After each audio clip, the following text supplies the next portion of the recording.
Brutal, bloody and calculated. The invasion of Waikato between 1863 and 1864 is the biggest campaign of the New Zealand Wars. It also marks something much, much greater, the start of a titanic struggle for New Zealand itself over who would own it, who would control it. By July 1863, the stage is set. Conflict between Māori defending what was rightfully theirs and the imperial might of Great Britain was inevitable.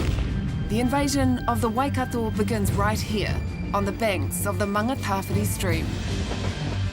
Kia ora, Mihingaarangi Forbes. Join us for the stories of Tainui.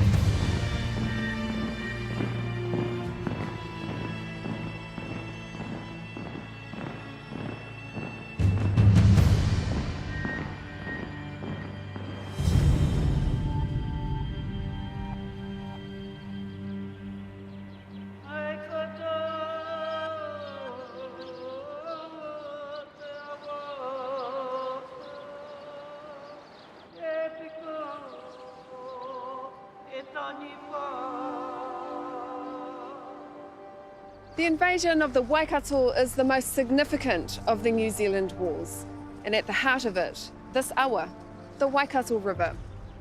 For the people of the Tainui waka, my people, this is the life force, and they'd do anything to protect it. They'd spill their own blood, because just as this river defines the Waikato people, the battle to control it defines our nation.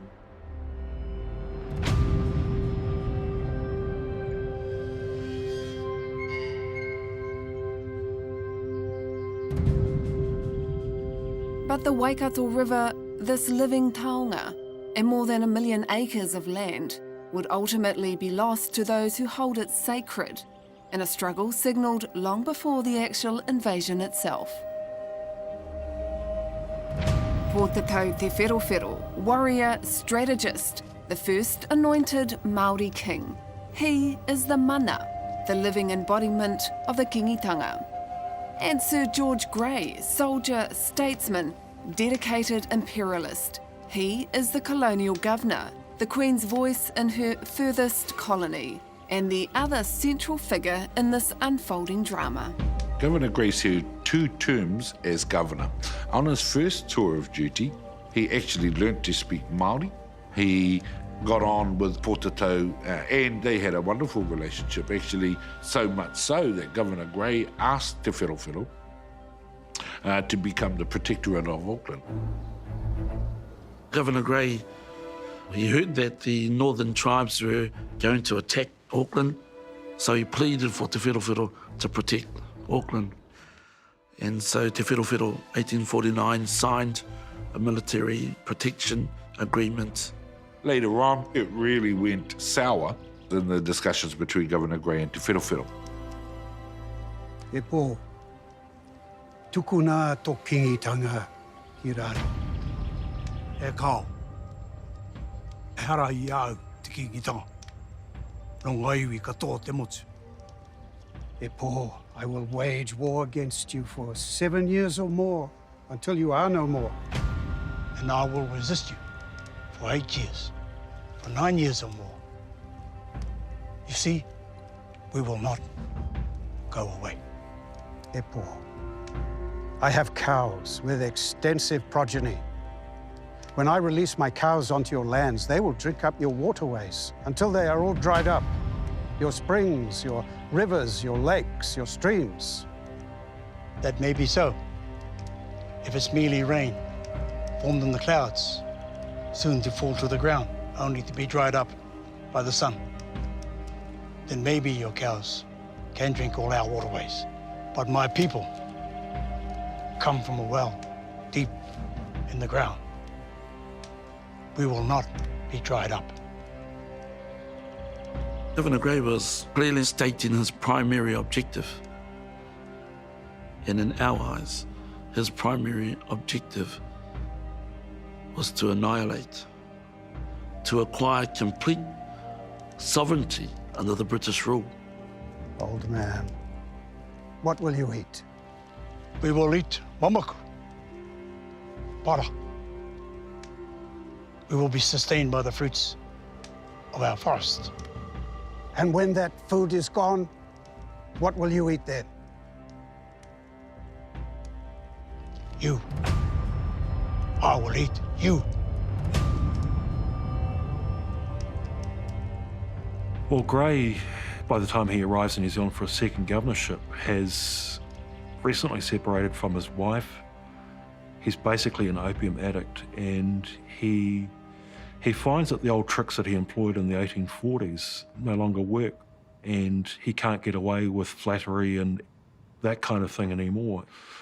The context has changed dramatically. In the 1840s, he didn't have a Māori king movement that he was required to deal with. And Gray was not prepared to engage with the Kiingitanga in a way that treated them as treaty partners. Pōtatau Te Wherowhero dies in 1860, 3 years before the invasion. He is succeeded by his son, Kiingitawhiao. But by now, the relationship between Crown and Kiingitanga has soured. Tawhiao was a very visionary guy. He spent a lot of time in the wairua. The people used to call him the Prophet King, Te Kingi Poropitsi. He was baptised into 3 separate churches, into the Anglican Church, the Catholic Church, and the Methodist Church. When I asked my Uncle Kapua why, he just said, it's $1 each way into how to get into heaven, really. So, but then he embraced all denominations, all peoples, really. By the close of 1861, there's an uneasy truce. War in Taranaki that year ends inconclusively. But the settlers, confined as they are to the margins of the colony, want more. Much more. They're not powerful enough to do anything about that because they're hugely outnumbered for a long time. The Victorian racial hierarchy has them at the apex, and they travel here, the other side of the world, and they find that Māori are basically in charge. They dominate the economy, they're independent, they own incredibly valuable lands in the Waikato and elsewhere that many settlers resent the fact that they can't get their hands on. The settlers and their governor have no intention of sharing power with a Māori king. They want to crush what the fledgling British colony sees as a rebellion. Tawhiao's mana means little to Gray, but Tawhiao, the second Māori king, sees the Kiingitanga as a relationship of equals rather than a threat to the crown. Nōku ngenei whenua. Nōku tēnei awa. Ki te whakawhiti koe i te mga tāwhiri, ka pakanga tāu. Tawhiao felt betrayed by Governor Gray, given that his father protected Tāmaki Makaurau. The call goes out for soldiers from across the British Empire. They arrive from England, Ireland, India and Australia in massive numbers. Governor Gray needs the military know-how to get the job done. He brings in Lieutenant General Duncan Cameron, old Etonian and hero of the Crimean campaign. The first task is building a supply line.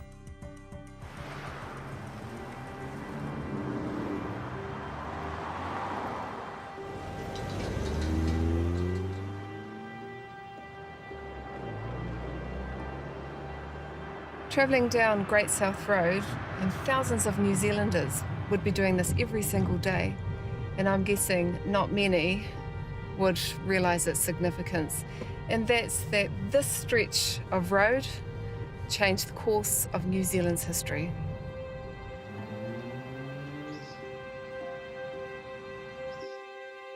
the military road relentlessly cuts through bush and hillsides, finally reaching the Mangatawhiri stream just south of the Bombay Hills by March 1863. Grey's Great South Road is now a spear pointed at the very heart of Waikato. He also massively increases the number of British troops in New Zealand. In total, there were about 18,000 troops on the Crown side involved in the invasion of Waikato. So you've got a professional standing army belonging to the world's great superpower, which Britain was in the 1860s, unquestionably the world's leading superpower, up against a civilian population that doesn't have a standing army, it doesn't have a supply line. So Kiingitanga fighters not only have to defend themselves, but they also have to feed themselves. They begin to set up camp, and the threatening images in your mind, if you can visualize, fires burning and now people wondering what's going on, what's happening here. And all these soldiers are all positioned, ready to go into battle. Our people were overwhelmed. The images of fires, people, tents going up, it would have put the fear of not only God into them, but the fact of the matter is that they had to try their best to prepare themselves for the worst to come yet.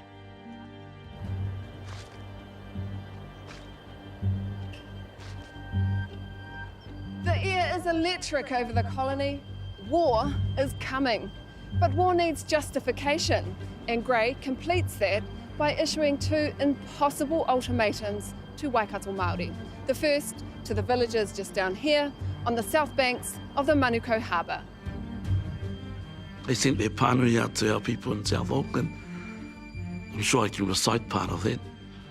The pānui says, to the natives who reside in the Manukau district in the Waikato frontier, you are hereby required immediately to take your oath of allegiance to Her Majesty the Queen, and to give up your arms to an officer appointed by the government for that purpose. Natives that comply with this order will be protected.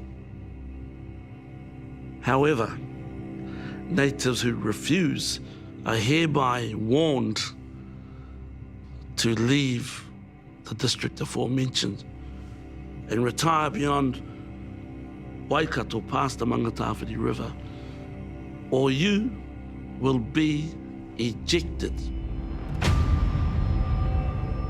The invasion of Waikato was a predetermined war of conquest and invasion on the Crown's part.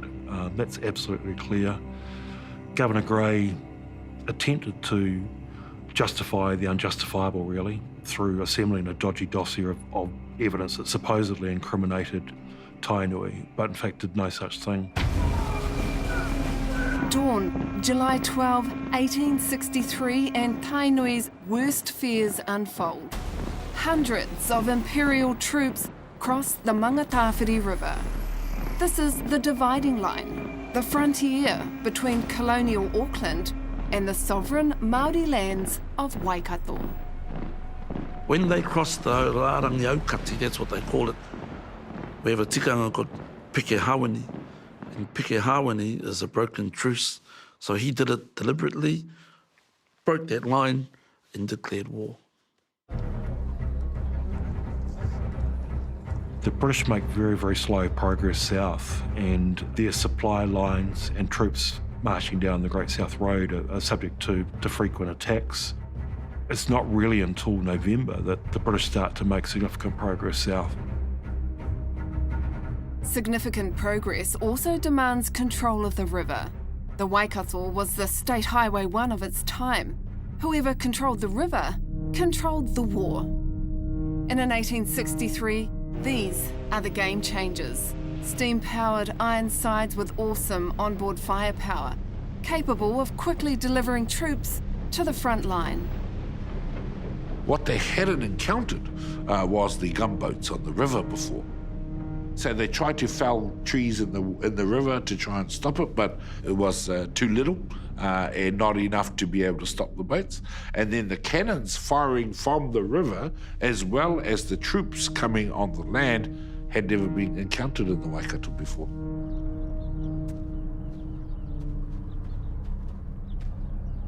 How did the gunboat change the dynamic of war? Well, massively. I mean, you had these hugely terrifying vessels that could be unleashed on Māori communities alongside the Waikato River, and with huge firepower, including gun turrets like this that held Armstrong guns that could cause immense damage. It would have been terrifying. And in the crosshairs is the fortress of Rangiriri.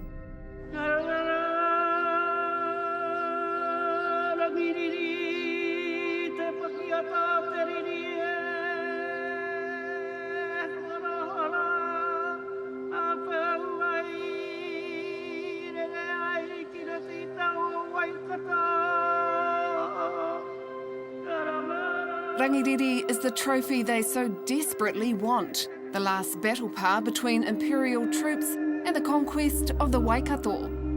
Or so they think.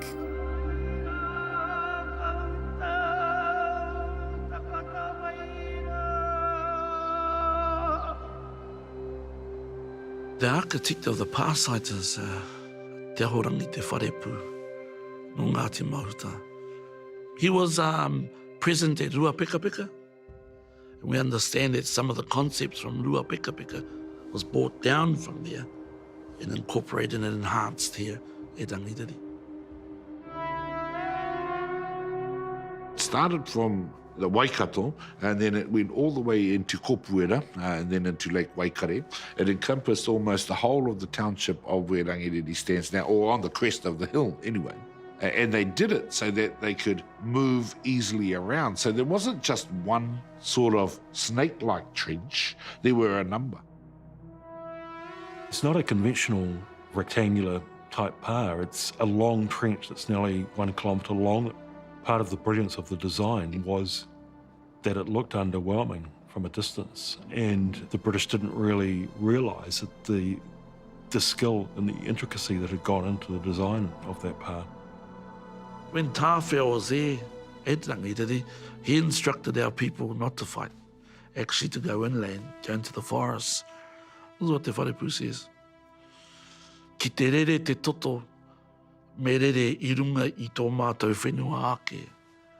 If blood is to be shed, let it be shed on our own land. Kāre mātou e whakai.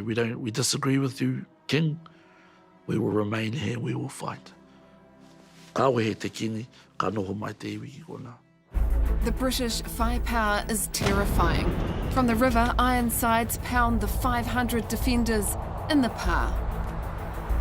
The Pioneer and other gunboats had come down. They were shelling from the river. You were getting fire from the cannons on the land. And so it was a totally brand new experience. But they had heard about cannon fire, and that's why the trench warfare was established. And they tried to do them so that it absorbed a whole lot of the shock.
The women and children will be in parts of it, more lower down, whereas the men would be up higher. And the women and children's job was to put the powder and the shot into the musket, pass it up, shoot, throw it down again, so it was a continuous.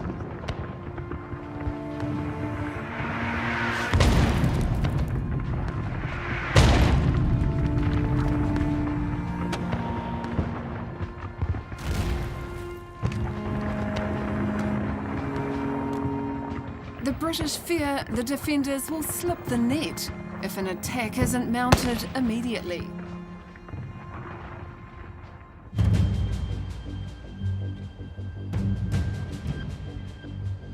So, by late afternoon, they launch a full frontal assault. But as they charge through the bracken and onto the pa itself, they begin to realise just how formidable it actually is. The defenders have lured their vastly better equipped foes into a trap. It wasn't until troops stumbled into the forward trenches, and they were much deeper than they are today, it wasn't until then that they finally realised what they were in for. It was a shooting gallery. The trenches at Rangiriri are 4 metres deep, and when the British attempt to scale those on the 20th of November 1863, they find that their ladders aren't long enough. Well, that's not good, eh? So, you get there, you get stabbed with a bayonet or shot with a musket, and so they had to go back and they had to make extensions to their ladders so that they could get all the way up to the top of the parapet. The British make repeated attempts to storm that, and they suffer heavy casualties. It's a desperate situation. Casualties are piling up as multiple assaults on the pa fail. The defenders hold out till nightfall, but they know they can't hold out much longer. They're almost surrounded. The outcome is inevitable. Those who can escape, those who can't, are taken prisoner of war and forced marched to Auckland, where they're jailed on a barge on the Waitemata harbour. In the confusion, women and children make a run for it, down the long eastern escape route and through the swamp. Hopelessly trying to escape capture, but the troops have the higher ground.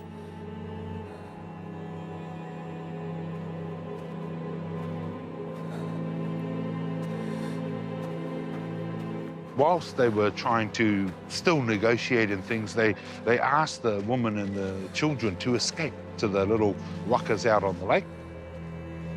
They began to run because they were being shot at.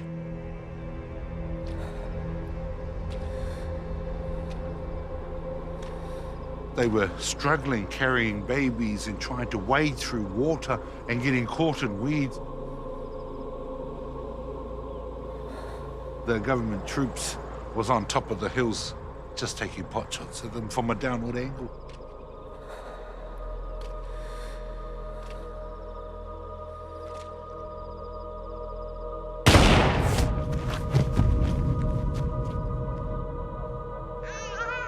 They were literally slaughtered.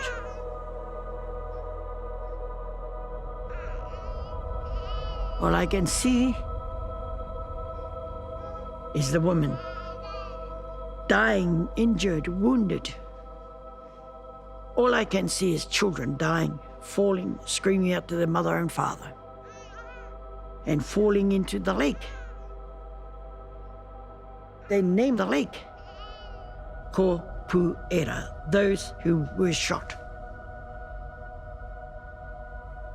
Our people were in prison. Our people were killed.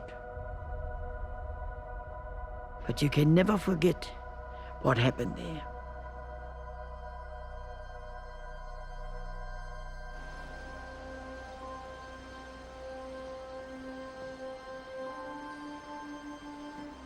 The historic cemetery at Rangiriri tells much about the way we commemorate history. The headstones recognise the colonial and imperial casualties, which were high, 130, including more than 40 officers and men killed. These are the graves of men of the British Army and also the Navy who died in action at Rangiriri on the 20th of November 1863. By contrast, just a short walk away is an equally significant but easily overlooked resting place. This is the unmarked grave of Māori who were captured at the Battle of Rangiriri and subsequently died of their wounds. Even in death, there seems to be a disparity in the way that people are remembered and commemorated.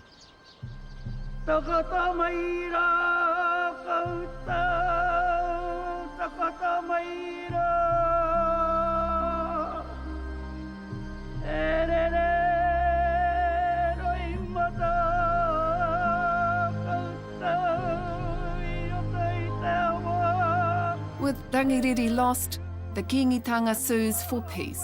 Gray warns that he'll only talk terms with Tawhiao if he abandons his capital at Ngārua Wāhia. Tawhiao obliges. The Union Jack is raised, but Gray hasn't gone to war to teach the Kiingitanga a lesson. He's out to destroy it. Māori, though, aren't about to give up. They build what will be the greatest defensive line established by either side in the New Zealand Wars. A 10-kilometre-long defensive arc of trenches, tunnels, bunkers and redoubts centred at Pāterangi, stretching from Te Awamutu to the Waipa River in the upper Waikato. Pāterangi was prepared for this battle, this fight. Well, history tells us that it was so well prepared that General Cameron and his officers found that they would only take that with serious loss, if they could take it at all. So they decided to bypass Pāterangi and come to what they saw as the food bowl of Pāterangi, Rangi Aotearoa.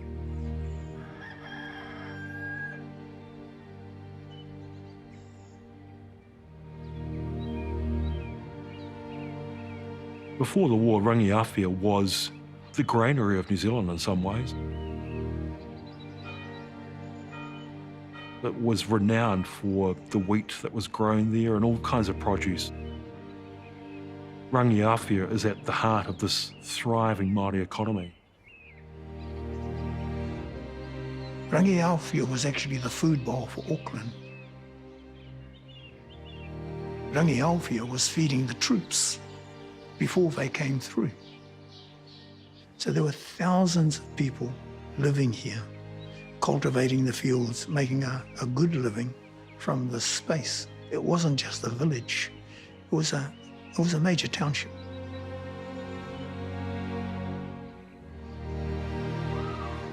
Rangi Aotearoa is not only a thriving agricultural centre, but for more than 20 years, Māori and Pākehā intermingle here, living together, worshipping together.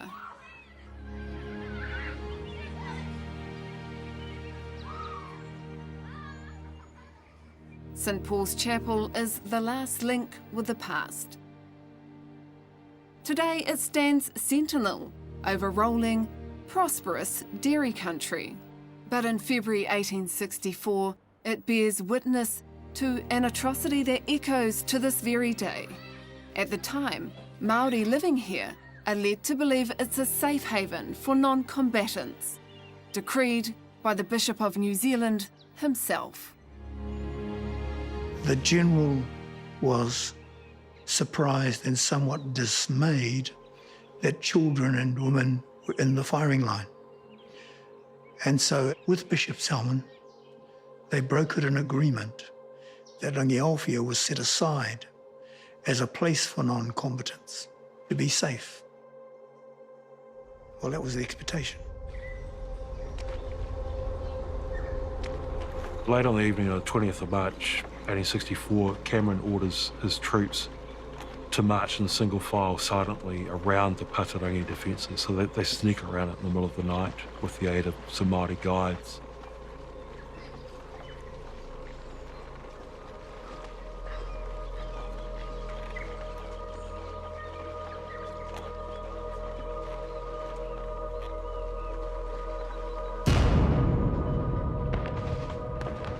The invading force arrives at Rangi Aotearoa before dawn on the Sunday the 21st of February, and there's panic and terror amongst the people there who run for their lives. People were ordered to come out of the house. We have a kōrero about an old man coming wrapped in his blanket and being shot summarily. One of our Kawhia had retired with some of her mokopunas. The old lady had a gun in the house for shooting, for hunting, for those kinds of purposes. So she used it to defend herself. And then the soldier kicked the door down and shot him.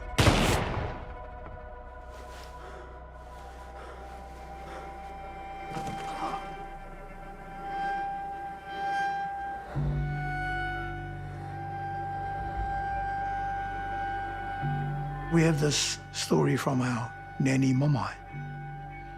As a 10-year-old child, she was playing down by the creek, and then they heard shots, and her mother told her to take her younger siblings into the bush and hide until whatever was happening stopped. Her name at that time was Waikato.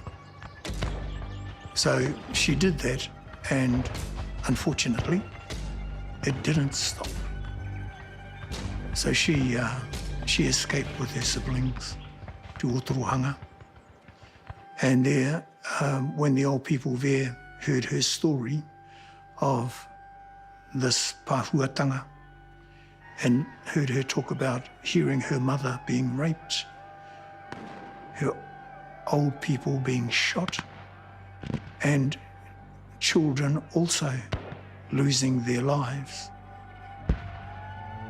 they changed her name and called her Te Mamae, which means the pain, the sorrow. Because the fighting force is away holding the line at Pāterangi, only old men, women and children are left to defend the village. They make for easy prey. Looting, burning, murder. No one is safe. Some try sheltering in a nearby Catholic church, but soon soldiers' bullets perforate the flimsy walls. And at another whare of worship, one of the most shameful events of the New Zealand Wars is about to take place. People took sanctuary in that church when the attack took place, and refused to come out. Soldiers ordered the people out. And a soldier had written in his diary that he saw a young child, around about 10 years old, who we understand his name was Arama, running out of the whare, flailing his arms, and our stories say that he was shot dead. Were they acting under orders, or were they such an undisciplined mob that they just did what they liked? I choose to believe that they were under orders, that they were told to round everybody up, get these natives out, expel them by whatever means necessary, and if it means killing them, the land is ours for the taking. Word had already gotten through that you come out, you're going to get killed. Don't come out. So they stayed in there, and the soldiery set light to that church.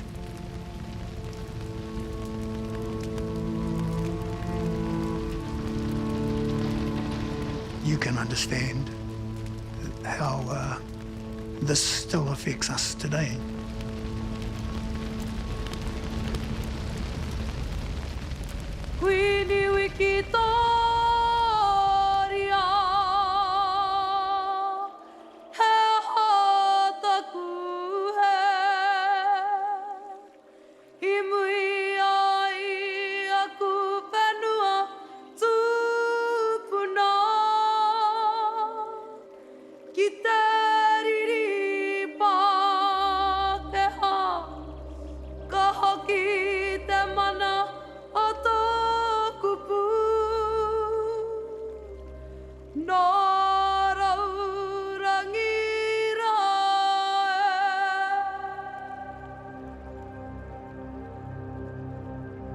after Rangiaowhia, after the loss of their industrial heartland, there's nowhere to go. Those who can trudge off into exile in Tenehenehenui, neighbouring Maniapoto. Others remain committed to the fight, and ahead lies Ōrākau, the final stand of the war for Waikato. A whole number of tūwharetoa and whakanui had come up to support at Ōrākau. And then Tūhoe had come over and Kahungunu. By the time those other iwi had come, they were tired and they were weary, and they were still digging their trenches by the time the militia came. And they really wanted to engage directly with the troops. They didn't want to take their weapons back all the way to Tūhoe without being fired. So the emotions were quite strong that an engagement should be taken very soon. Their decision and idea was to do so at Ōrākau. Ōrākau in Ngāti Maniapoto is home to the senior fighting commander Rewe Manga Maniapoto. Manga's view was totally opposite. Ōrākau was never ever a part of any battle plan or any defensive strategy at all.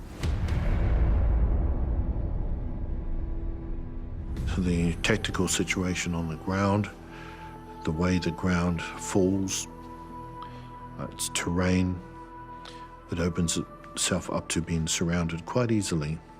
Coupled with that, they hadn't been able to secure sufficient ammunition, absolutely insufficient water. The only food they had were potatoes and kumara, pumpkins. So unfortunately, all of these lemons came into effect, where they all came together to create a disastrous tactical situation for the commander to be in. To make matters worse, the pa is unfinished. They are once again greatly outnumbered, and a third of them are women and children.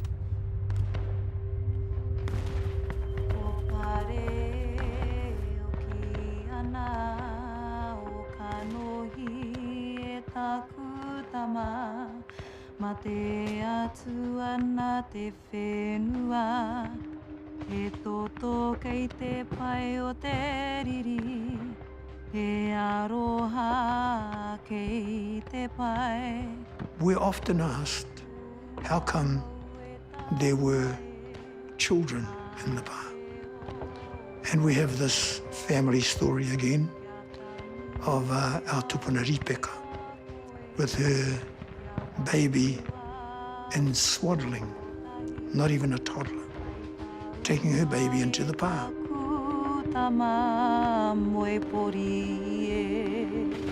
And we're asked, how come? And we say, Rangiaowhia was the example. It was supposed to be safe. Where's safe for my baby? The only safe place for my baby is in my arms.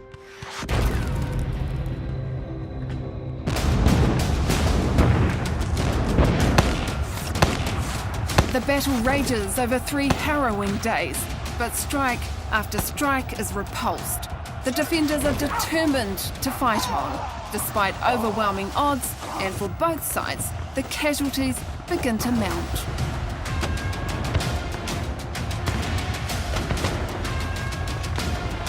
It's only a matter of time before the British troops break through. Engineers have sapped their way right up to their outer trenches. Still, the defenders fight on, but they're surrounded, out of ammunition, food and water. They're out of everything except courage.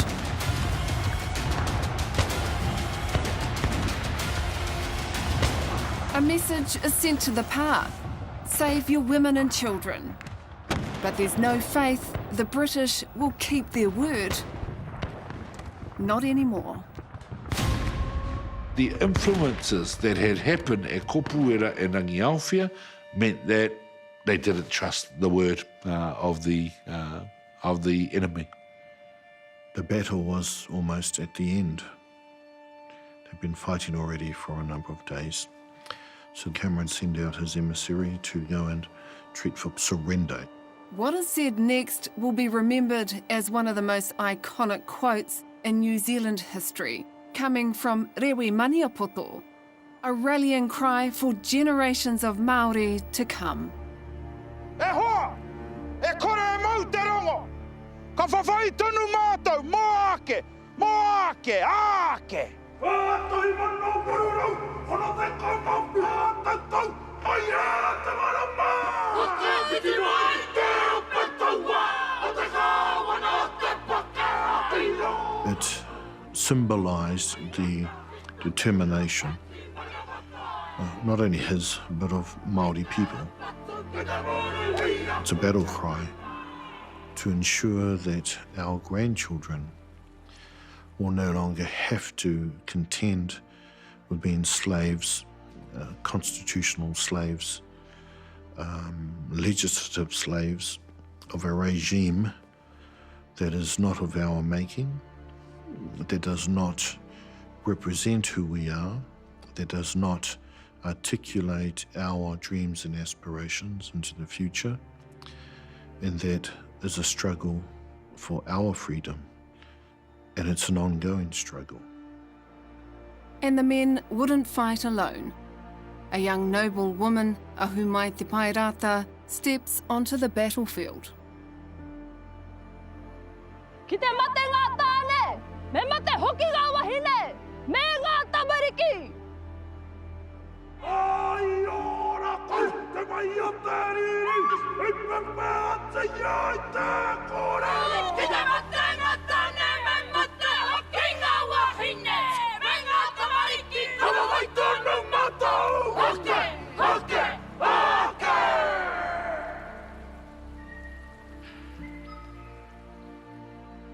But Ahumai Te Pairata, who so defiantly warned that if the men die, so would the women and children, recognises that there's no chance, and she escapes with some 300 others. But in the dash for freedom, she is shot 4 times and seriously wounded. And worse is yet to come.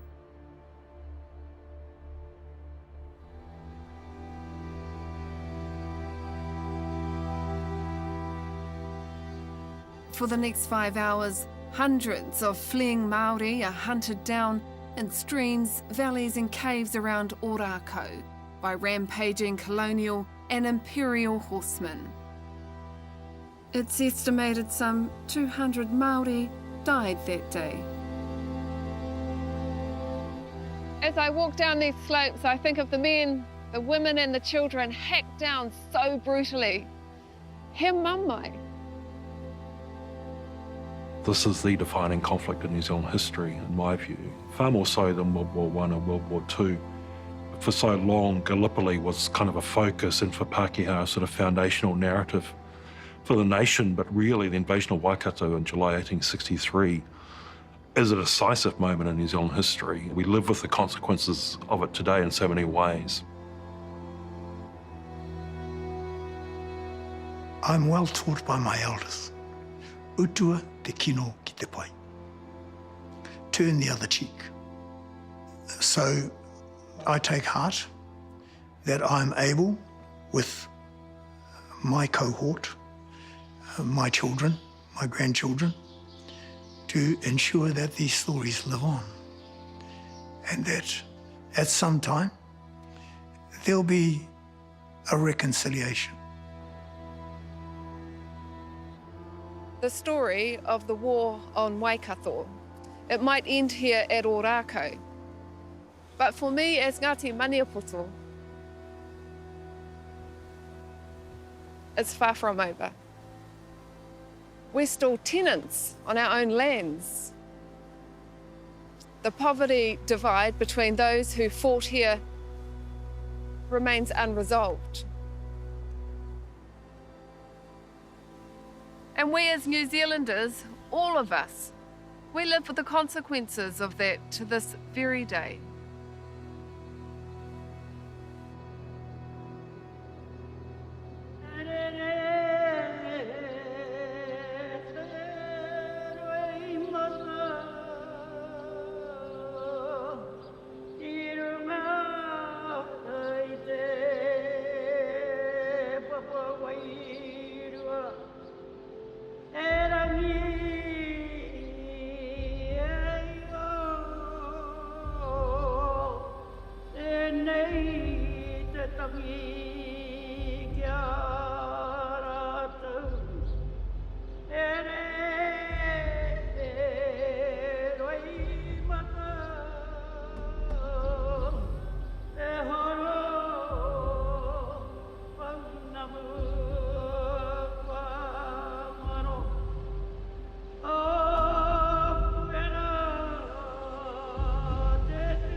Irirangi te motu, ka nui te mihi.